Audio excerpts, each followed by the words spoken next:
안녕하세요. 한지명입니다. 공시를 정리해 보겠습니다. 첫 번째, 고객과의 계약입니다. 수익의 범주별 구분인데요. 이 범주별 구분에는 목적을 규정하고 있죠. 공시에도 비슷한 목적을 규정하고 있었습니다. 영업 부문을 공시한다면 영업 부문과의 관계도 공시를 해줘야 되고요. 다른 보고서를 고려를 해서 범주를 판단하죠. 범주의 예도 제시하고 있습니다. 계약 잔액인데요. 계약자산, 계약부채, 수취채권이 있죠. 이 계약 잔액에 대한 기초 기말 금액을 공시해야 되고요. 중요 변동도 공시하죠. 계약 부채, 과거 지급이죠. 과거에 지급됐는데 단기의 수익으로 인식한다면 중요 변동이죠. 과거에 이행했는데 단기의 수익으로 인식한다면 역시 중요 변동이죠.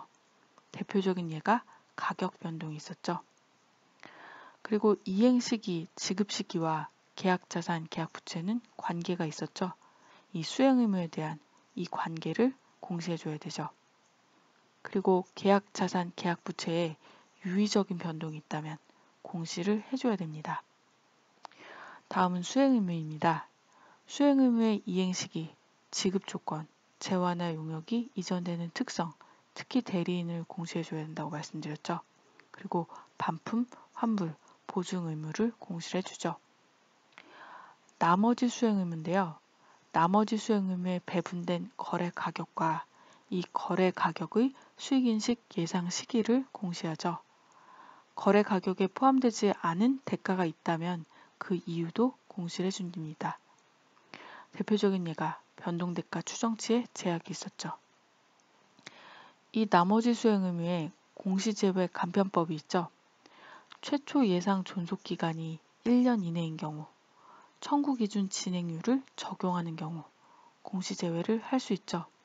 이 간편법을 사용했다면 이 간편법 사용 사실을 공시해야 되죠.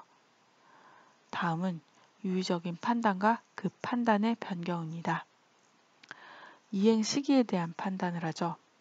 기간에 걸쳐 이행되는 수행 의무와 한 시점에 이행되는 수행 의무로 구분이 되는데요. 기간에 걸쳐 이행되는 수행 의무는 방법, 진행률 방법이 있죠. 산출법 등 방법을 어떻게 적용하는지, 재화나 용역의 이전을 충실히 나타내는 이유를 공시해야 되고요. 한 시점에 이행하는 수행 의무는 언제 통지하는지에 대한 판단을 하죠. 이에 대한 공시를 해야 되겠죠.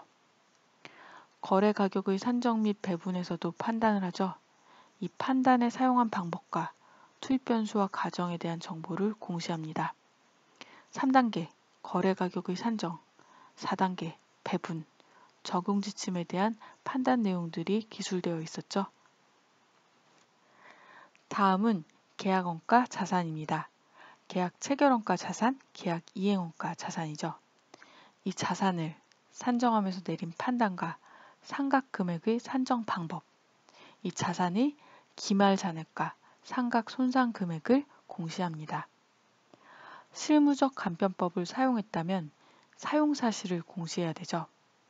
유의적인 금융 요소의 실무적 간편법, 계약 체결원가를 비용으로 인식하는 실무적 간편법이 있죠. 수익과 관련해서 중간 보고가 개정됐죠. 손상차손, 손상차손 환입, 수익의 구분과 관련된 개정이 있었죠. 우리나라에만 있는 규정입니다. 원가 기준 투입법 적용 계약의 추가 공시죠. 공식 대상 계약은 원가 기준 투입법을 적용을 하면서 계약 수익이 직전 매출액의 5% 이상인 경우죠. 수행 의무가 아니죠. 계약 수익이죠. 이때 추가 공시 사항은 계약의 명칭, 계약일, 완성 기한, 진행률, 계약 자산, 수취채권과 관련 손실 충당금을 추가로 공시하죠. 그리고 요건을 충족하는 경우 공시를 생략할 수가 있죠. 법령에서 비공개로 규정한 경우 또는 계약에서 비공개로 규정하면서 발주자가 공시를 반대하고 공시한다면 현저한 손실을 초래할 가능성이 높은 경우 이 세 가지를 모두 충족을 해야 공시를 생략할 수 있죠. 이 공시를 생략하면 다시 추가 공시를 해야 돼요. 이 공시를 생략한 사유, 다른 방법으로는 공개하지 않았다는 사실, 감사위원회에 보고했는지 여부를 또 공시해야 되죠.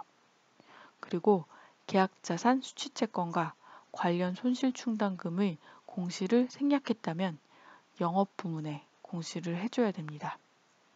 마지막으로 회계 추정 변경과 오류 수정에 따른 공사 손익 변동 금액과 추정 총 계약원가 변동 금액을 영업 부문별로 구분해서 주석에 공시를 해줘야 됩니다.